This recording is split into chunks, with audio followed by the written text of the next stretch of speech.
I'm Raslam, aka The Voice. If you're from New York City, you for sure know that basketball and community go hand in hand. Summer hoops in this city is the only place you gotta be, where the lights are the brightest and the stars come out. This guy, he's the voice of all things New York City basketball. How do you think people misconstrue New York City? The youngins, man, everybody ain't the same. So you know, with a lot of YNs, I guess they call it the YNs. Yeah. They treat like any kid that got a hoodie on. Yeah. Or he's a YN, or any kid like in that. It's not all like. Don't get me wrong. You got some crazy. So gritty, yeah. Some crazy gritty sections in New York. Mm-hmm. But then you got some great, beautiful people that live in them gritty sections. Yeah. It so happen that that's where they had to be at. So it's just a lot of judgment on New York. Mm-hmm. It's always New York judge on New York people all day, man. But it's funny how like a lot of people, you know, come from the Midwest and West and come here, even though they talk bad about it. So I find it so funny. And so do you think it changed when you were growing up, or it's still the same? I think it got worse. Back then it wasn't a lot of cameras. Okay. Now it's cameras every day, and these kids like now they more ruthless than anything. Mm-hmm. So I get it why people will look at it like that. But then at the same time, it's like it's a city of dreams. At the same token, Yeah. it's like Anything open could come up, true. Yeah. Anything could happen here for you. So it's like it goes both ways. So what type of child do you think your family was trying to raise when you were coming up? My pops was locked up. I want to start with that. My pops was locked up my whole life. He just came home when I was about 30. My pops did 29 years. So my mom's is a soldier, man. My mom just wanted the best. Like, she worked her ass off for me. Honestly, she probably just wanted me to. She knew basketball was my dream. Everybody would have thought I was going to college or go do something with myself through basketball. My mom just wanted an educated kid. Honestly, like an educated and making something of yourself, something that she could be proud of. I don't think I went the route she wanted me to, but I think. But you know, you made up for it. I made up for it big time. I turned it around in the long run. So now I'm something she could brag about, my daughter could brag about, or anything in that nature. So I think I turned it around. So I just want to say, outside looking in, I feel like you're doing a great job, you know, getting kids to college, giving back to the community, hosting tournaments. So I would say like you're doing a good job. Definitely, man. Appreciate that, bro. And like what you're doing is great, because I feel like a lot of people in your position would let it like big their head up and make them do things that aren't true to them. But I feel like you're true to yourself through and through. And it shows because all the people show you love. Like when I came, it was like, oh, I'm with Rod, and then like everything just went smooth. Yeah. So then I'm like, I bet like, yo, like it's true on the internet. Like what you see on the internet is what you get in real life. Man. Oh, did you want to say anything? Nah, I just want to be authentic, man. That's all it really is, just being yourself and showing the love that you want to get shown.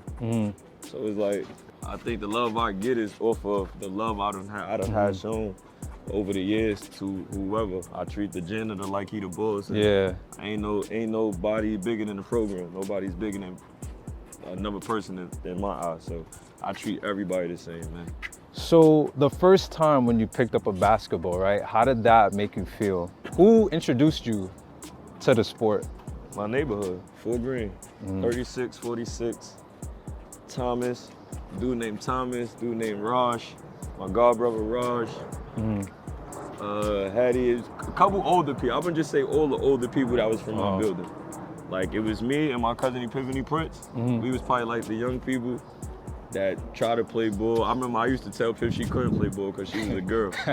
She probably put that in her story majority of the time. I was watching the older people, was like seeing what they could do, and then I got into that mode of playing. I was probably about 4 years old. Wow. 5. Like literally training outside with them every day, back against the wall, hands out, sitting the in park like, workouts. Like real park workouts. Yeah. But it helped me get tough.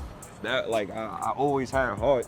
I always had that, and then it was like, you know, just applying it. You from New York, you gotta have a handle. Yeah. So it was like, that was like the main thing for me. When we was growing up, crossing somebody was like a dunk. So if I crossed you, felt like I dunked on you. So I always wanted to have one of the best handles to stay up point with my joint like that, man.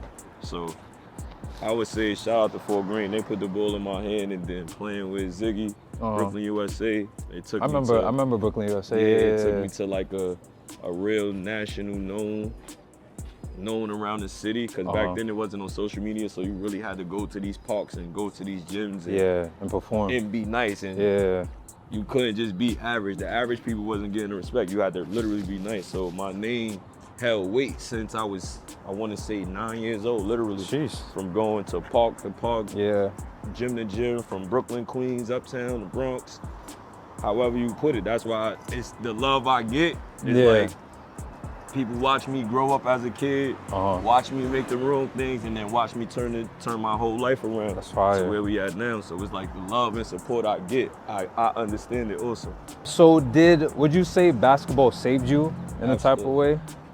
I would say basketball saved me. Basketball saved me now.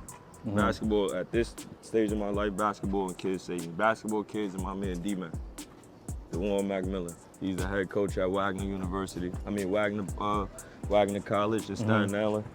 That's my best friend. That been my what's up, my guy? My day one. That's my therapist. Like, we the same age, but I say he older because he had more experience in the basketball world and life and coaching and being around things. So I always go to him for advice. So it was like, he was the one that was like, yo, you gotta leave the streets alone. You got so much to give back. You got so much to do this. You don't even know who you are. Like, you're not even seeing what you're doing. Stuff when I was doing things, and it's like, yo, you put that together, you did that, I'm not even noticing. He'll always say that to me, like, yo, you gotta know who you are. You forgetting who you are, right? Like, you get a different type of love out here. Yeah. He just kept rolling with it, So I would say, like, D-Mac, man. Okay. D-Mac is the guy. That's for what's sure. up. Shout out to my brother, for sure. So what would you say was your best moments that only basketball players would know that's not actually playing? Like the camaraderie, you meeting new people. What would you say was one of your best moments? Right now, getting the Jordan deal for Zone 6. That's crazy. Can you talk about that? Started with, we had the Adidas deal. We just got out of Adidas deal. We was Adidas for the last 3 years. My man, I want to say how the deal came about. Tish, a kid that was playing, he messed with Nike, but he had, I guess, a connect that's plugged in with all the sneaker brands. My man Dan is plugged in with so many different people, and I guess Dan wanted to be a part of Zone 6 any way he could be, any way possible. He was a kid, he's a guy from the neighborhood that come by, but he stopped by the tournament numerous times. So then eventually we got on the phone. He started putting a proposal for us. We got on the phone, we got to understanding. He started putting a proposal to us on the things that, like, we would what we would want, what we would like, and see how it would come into play, because we started becoming big. But now we was doing all this out of pocket with no sneaker brand, none of that effort. So I guess Dan put his pitch out to everybody. I know New Balance was a good feedback at the point in time. Yeah. We sat down with Nike. It didn't make sense at the moment. But I definitely wanted to be Nike. I can't lie about that. But it did just make sense for us at the time. Then it was like, I guess we went with Adidas. It was a great 3 years. Great 3 years. But people seen, like, I was always talking to Kev Santana. That's like one of the big Jordan reps. Know a lot of people, man. Yeah. You know a lot of people, I man. was always talking with him, and he's with Jordan. I'm like, yo, bro, I want to get over here. He just kept saying, yo, when you get out that contract at Adidas, holla at me. And I knew it was our last year. After it was over, I want to say September, we reached out, got into a meeting with them, and then it took off from there. The things they was trying to do was matching what we trying to do and how we trying to go to the next level. And then that helped us to get the deal to where now we in New York. So to see where my community came from with Zone 6 to where we at now, to where I could say, yo, we bringing the Jordan brand to Bedstuy, that's Brooklyn. big. Like, it's different. Yeah, I feel like it gives kids hope. Yeah. Other than basketball, Yeah, like someone I from ain't your playing neighborhood ball, I ain't doing none of this. And the doors I walk through and people the respect connections you. I get is very heavy for the community and everything else I'm trying to do.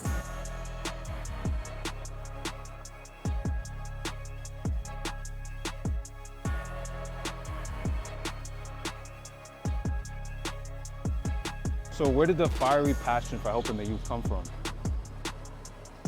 Honestly, it came from, like, me playing ball young, messing up my chances, and then it was just like not letting nobody else, helping the generation that's behind, and years after to not let them go the same route I went, honestly. Okay, so you would say that you just wanted them to be better and not make the same mistakes. Yeah, basically, like anything I can help you to, I know most of the politics and how this stuff going now. So it's like anything I can help with, I'm gonna push you that way. Like, Okay, that's fire, that's fire. On this path and journey, whose life did you change that made you feel like, okay, this is for me? I would say man Dockery. Crazy Okay. part, he on his way here too. So Can you give a little background what I happened would with you say, there? so basically 7th grade, we was playing ball 7th grade. I knew him playing against him, he was playing here, but he's playing with another team. As I was the 8th grade, becoming the 8th grade coach, I wanted him on my team bad. Okay. So that summer going into the 8th grade year, I guess I have got the word he got in trouble. Oh, his mother wasn't letting him play. Oh, okay. So I called his mother, went to the projects, went to where he lived at. His mother came downstairs. I went by myself, went over there, talked to him, talked to him and the mother, and then we figured it out. She trusted me. She said the only thing was she wanted him out the school he was in.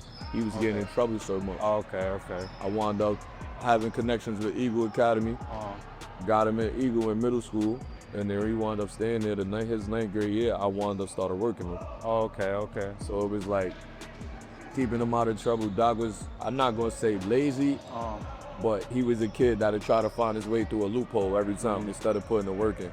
Okay. I think I changed that narrative for him. Of now he put the work in, now he's respected on that type of level. Went from a kid that didn't know how to shoot, that didn't want to shoot a jump shot, to where now it took years, took 2 years, but now as 11th grader, he's probably taking the most threes on his team. Know what I mean? That type of stuff. And then also just helping him out as a growing up as a man, becoming a young man, looking people in the eye when you talking to them, shaking somebody's hand, opening the door, having manners, knowing the true definition of hard work and not going the route I went also, because it's easy to do. He's another kid that remind me of myself growing up from the projects, living in the projects. At any given time, you could be caught up Doing anything. every second doing in the projects. Every little thing is just like a life-turning thing could be. How important would you say is off the court antics rather than on the court antics? Being a man, knowing how to move, how to. That's a major part. Your off the court help you on the court. So it's like, if you're not man, you don't have no respect. That's not going. That closes a lot of doors for you. Yeah. You can have all the talent in the world and not respected the world, not a man, or just a goof off, want to goof off for a day, or want to be the class clowns, and eventually that joint will wear out. It's the same it's a million people trying to do the same thing as you. So it's like, who you think we're gonna take? The kid that's goofing off, he got talent, but he goofing off, we're gonna take the kid that got the respect, that got the manners, the mannerism and things in that nature. Would you say you do this for personal gain or just for the love of it? Like you just love seeing. I don't get nothing personal from it. I don't make a dollar.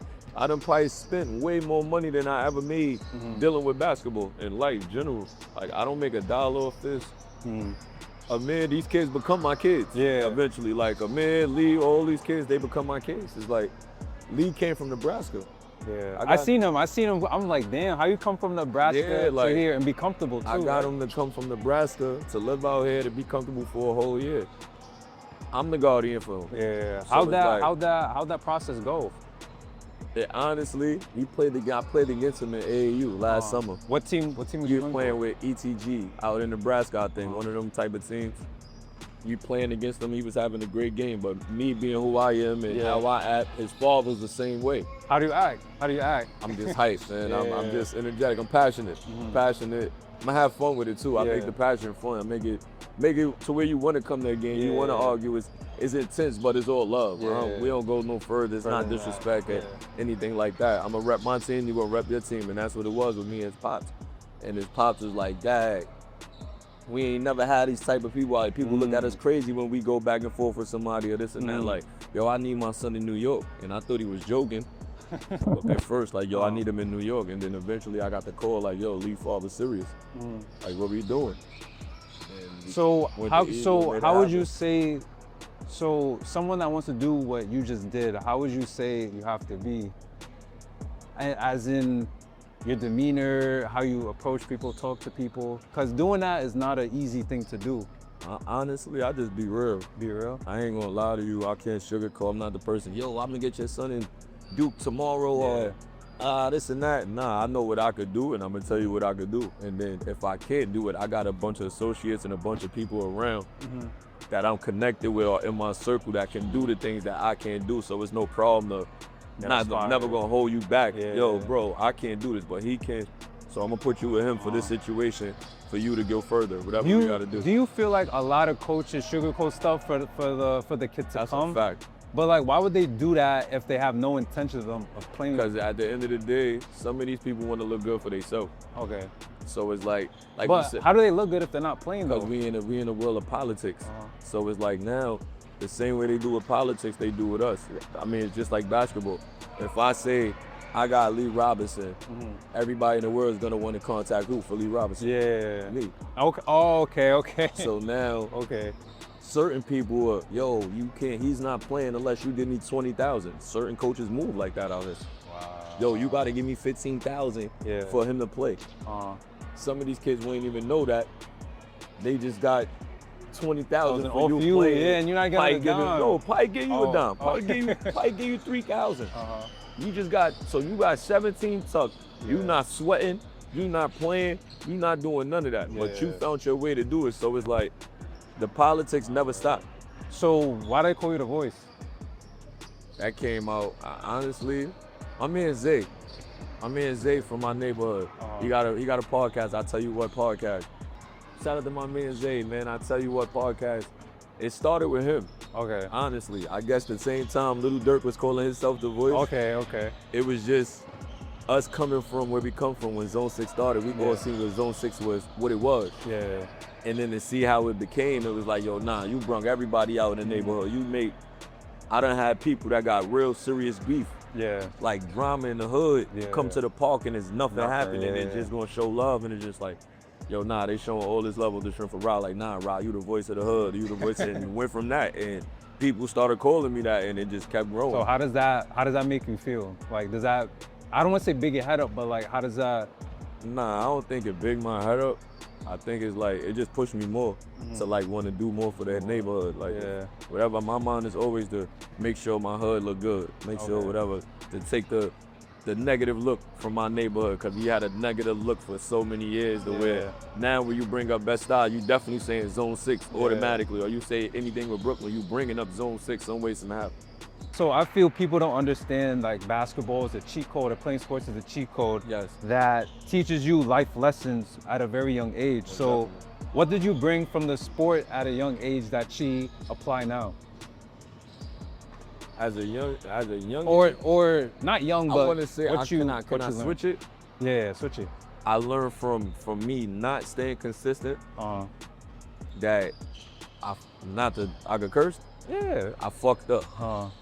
For me not staying consistent, I fucked up. So that's why I push these kids so much now to stay consistent. It might seem bad, but it's not that bad. Yeah. The goal is to get you to college. Yeah, free college for free. For free. Yeah. So it's like now, and then on top of that, they giving out so much money with this NIL. NIL. It's like you might not make it to the NBA. But you might do 4 years and might make $1 million at any given time.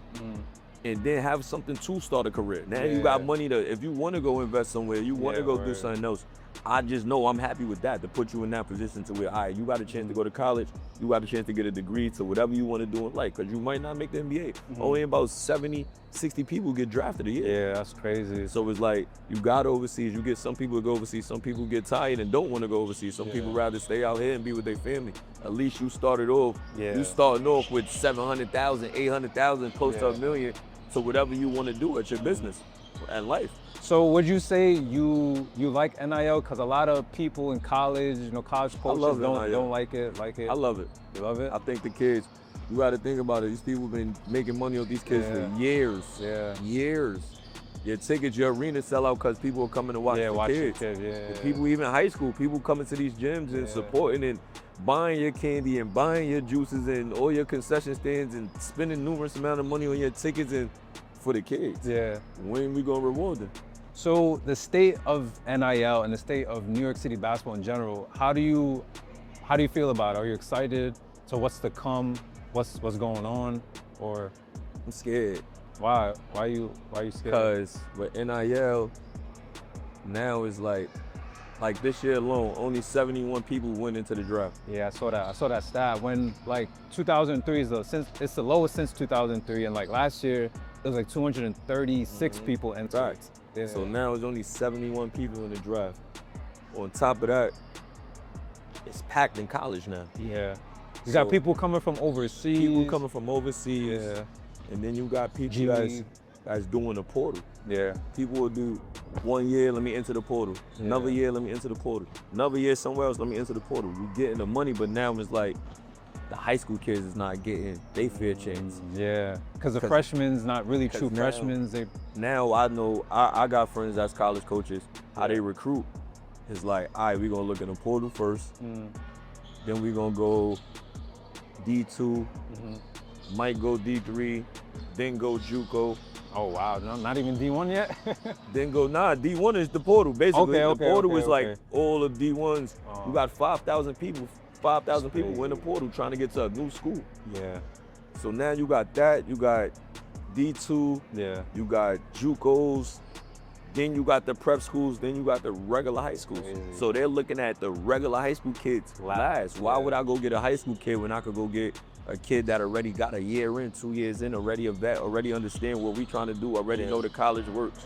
So it makes it hard for the high school students. That's why I'm more scared for the high school students. So what's the message you would say to that parent or that kid that is discouraged after what you just said? Keep working. Gotta keep working. Gotta keep working, man. Ain't everything is not peaches and cream. You gotta get through the hoop before you get to the push. How does Zone 6 differentiate from Dykeman, Gersh, Westforth? Why is Zone 6 Zone 6? I'm gonna put it in a better aspect. I'm gonna put it for Gersh. Gersh is like Madison Square Garden for street boys, for Brooklyn, for us. Yeah. As always, shout out to DP, shout out to Ty, shout out to the whole family over there. They like the garden. They set the platform. Yeah. For Brooklyn. As far as Brooklyn, they set the platform. I would say us is different because us is like, we're professional, but it's still rugged. It still give you that street vibe. It's still like, you're gonna have your hecklers on the gate. You're gonna have people outside going crazy and people on the court could touch you, gonna be talking the most craziest shit to you, but at the same time, it's all love. Like, it's certain things I wish I could have that Gersh got. Like, But I feel like it's gonna come. It's definitely gonna come. It just it's takes coming time. now. We here now. We went from the laughing stock to oh shit, Zone 6. You know what I mean? Like, so I would say like we like the Barclays. Okay, all right. Gersh is like the Garden and we like the Barclays. But it's like, y'all coming though. yeah, we there. Yeah, I wouldn't even say we come. there. We was coming years ago. Now we here. Pause. But we here. We here now, man. So it's like, I don't know. So how did it start? Eha. Me with Zone 6, I was playing in there at first. It was it was a Jamal Tizzy Classic. My man Eha, he was running it for years. We was playing in it. Then it went to the Bedstuy League. We was playing in it. Then it went to VSBL.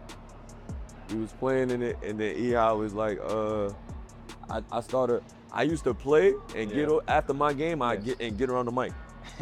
Like, I do the mic, say if it's 5 games in a day, I'm doing the mic. First game, second game, third game. If I play the fourth game, I'm playing my game, and then once I finish, I'm not even changing my clothes or nothing. I'm just doing the mic. So it went that way, and then people was like, nah, you nice. Like, yo, you really know how to do this. Kept doing it. After a while, I'm like, I started my intent from me doing the mic. People I knew from all over were starting to come to the park. Okay. So I'm like, oh, all right, hold on. It's getting crowded. We ain't never had a park look like this. And it kept growing. So we're now, they go Mid Dockery right here. Now we keep growing. Come on, camera, bro. Take your book back off. But now it goes to like I wanna say I'm like, oh yeah, I'm about to stop playing ball. And when I said that, he called me one day like, yo, help me with the tournament. I'll pay you whatever, like just help me whatever you need. I'm like, all right, bet. I start helping. More people start coming out. Now more people. Now we look. Get people like you at the park now. People that it just kept going and growing as far as social media. You know, social media make everything even smaller. Yeah. So it's like, once something is lit on social media, it just go viral, and it's like everybody want to see, oh shit, what the hell is going on? What the hell is going on over here? Oh shit, it's right here in Bedstuy? Yeah, it's It's right. in Brooklyn? That's what I'm there, saying. Like right people there, like, yo, I yeah. never knew it was that close. And now that's what we on. So why you think, right, New York City summer basketball is so special that everyone across the country and the world just comes and First off, I don't think it's as many tournaments in other states as like New York. Yeah. Then on top of that, New York is just a competitive state. No matter what. What you doing? Everything you doing is competitive. I don't care with y'all. It's people probably competing with y'all. Y'all gonna compete with some people. I'm gonna compete with some people. It's competitive. So at the same time, it's like the hype we bring around. Anything we do as far as basketball, I could say the whole basketball community. High school game is hype around there. A middle school game, it could be so much hype around it. Now you got streetball tournaments, you got your Dykeman. You could go to Uptown and got Dykeman. You could go come down here, you got Gershaw Zone 6. You could go to Coney Island, you got Isaiah Whitehead. You could go to Manhattan, you got Tri-State, you got West 4th. And us being on the internet, I might be live or other people might be live. It's 300, 400 people in the live talking about the same tournaments. Yeah. Oh shit, is the game this? So I might be hyping up, oh, who played today? Y'all play him? Oh, y'all play this person? This how I be on the live. Oh, it's gonna be lit today. Now we talking about this for 3 hours. The game is at 7. Oh, okay, same day. Same day type stuff. Like we might be talking about this from 11 in the morning to 2 in the afternoon. Yeah. Hyping it up, people that's playing coming in, saying whatever they want to say, popping junk to the person they playing against. Now it's like, oh nah, 300 people, yo, I gotta go to that game. That shit is crazy. Now, one person to every 3, you bringing 4 other people with you, 3 other people with you. Now imagine how your park looking. On top of everybody that was just there, now it's getting reposted. It just keep growing that way. So it's like, it's no hype like New York hype. I can always say, I don't care who you are. If New York say you nice, the whole world gonna see it and it gonna know in about a month or so, if that. So it's like, nah, that's how it be. I think nothing is like New York. Like you got your other tournaments everywhere else, but nobody got the hype like New York when it comes to street ball, any type of basketball. New York hype is just different, like one of a kind. So when the ball stopped bouncing for you, what was the first thing you did to make this transition to where we are today? I stopped playing ball young. I want to say I went to prep school, Longburg. Grandmother died, came back. Hard to hear that. Was her last call. The last call was, I want to say, my grandmother called me, I missed the call. I woke up the next morning, tried to call back. She was dead.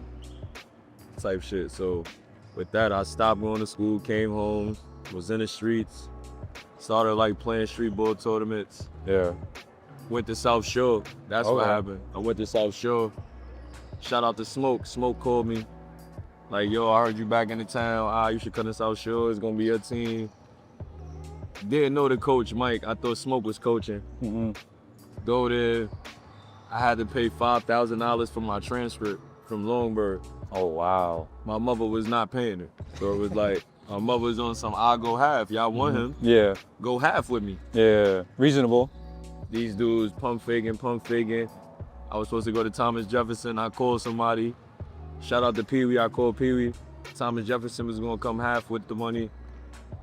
Me being young and ignorant at the time, I come back to South Shore with the whole Thomas and Jefferson sweatsuit on. The coach told me if I go to Thomas Jefferson, he gonna tell on me. Gonna make sure I don't play the whole year.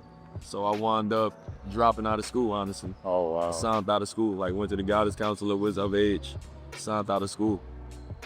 Wasn't thinking about basketball. I was playing more street ball. I was getting paid. I was 16. How much?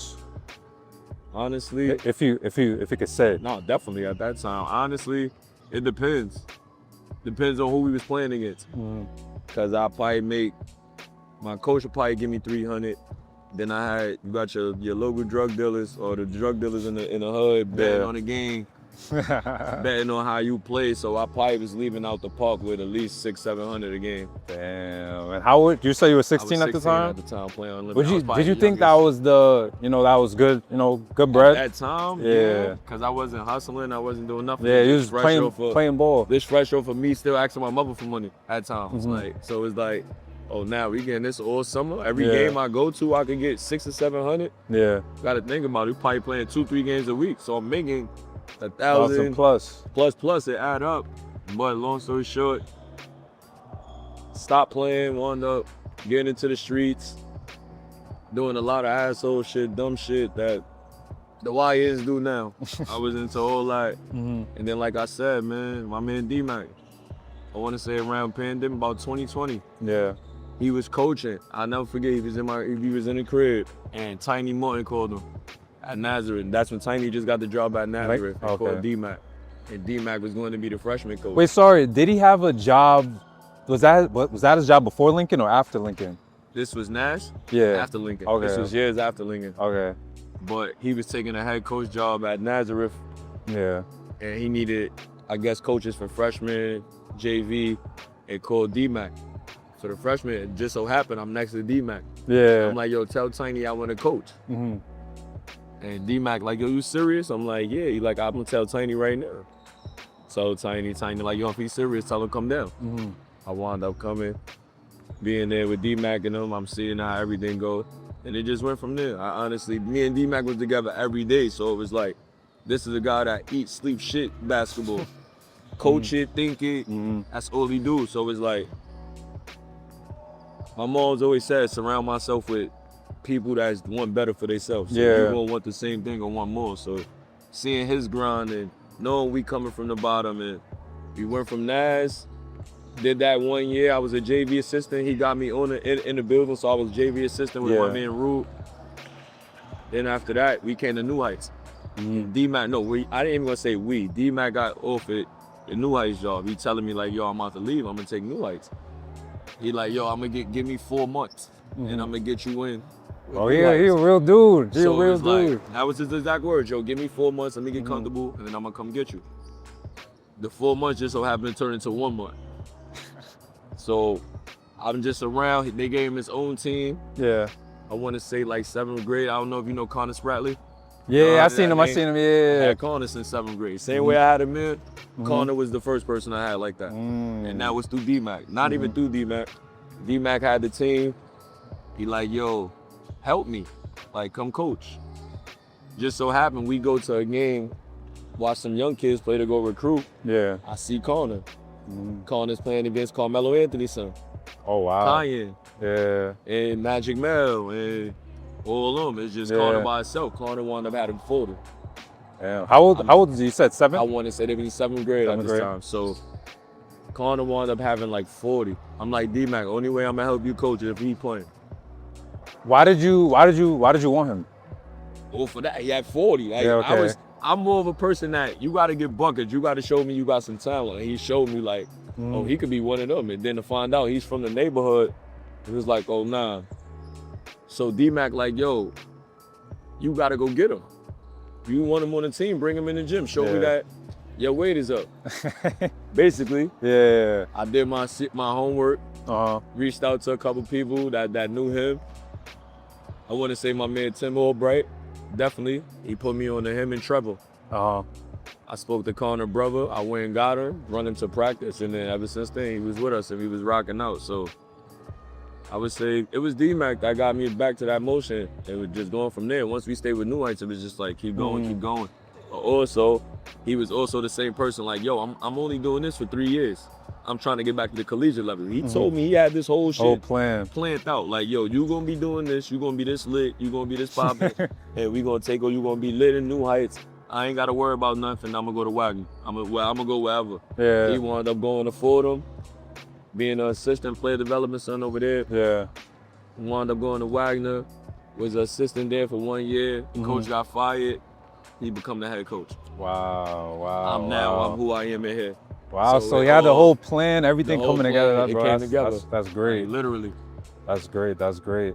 So yeah, wow, like your story's crazy. Dope, man. You know, a lot of people, you're well connected. You know, we get love from everybody. Facts. Yeah, just thank you for Appreciate you for y'all, doing man, this with for us, even man. Thinking about me, considering me, man. You have a message for, I guess, people that think you have to play basketball to be in the sport? Nah, the message. Because with you, I felt like you know, surround yourself with people, you stayed faithful, you know, you stayed true to yourself. And I felt like, I don't know if you're spiritual, God put, you know, everything into place, because you said D-Mac was gonna take 4 months, but it took 1 month. Yeah. He told you you're gonna be lit. Look where we at today. And you know, That's everything a fact. happened. So like, what would you say to that person that thinks you gotta play basketball to be with the sport? It's managers, it's influencers, it's coaches, it's trainers. It's so many things you can do to be involved with basketball. If you not going to the NBA or you not making pro, don't work out, don't give up. There's many other things. And there's a lot of money to make in all these positions, man. At the end of the day, you want to be successful. You want to make sure you can take care of your family. That's the main goal. Like, if you can't do that, the basketball don't mean nothing. None of this stuff means nothing. Stuff we doing right now, it means nothing. If at the end goal, I can't take care of my family. So if you're trying to take care of your family, just know it's many different lanes. Don't just be focused on basketball. Always open yourself up to show that you can do different things besides just put the ball in the rim. Because that thing ain't gonna go forever. Yeah. That might stop. It's gonna stop eventually. And it's up to you to decide what you do. I've seen some people crawl and be at the bottom of the map and don't know what to do after they can't make a shot or can't play basketball or something no more. Or I see some people progress and do many other things. Don't be the guy that fall, man. That's my only advice.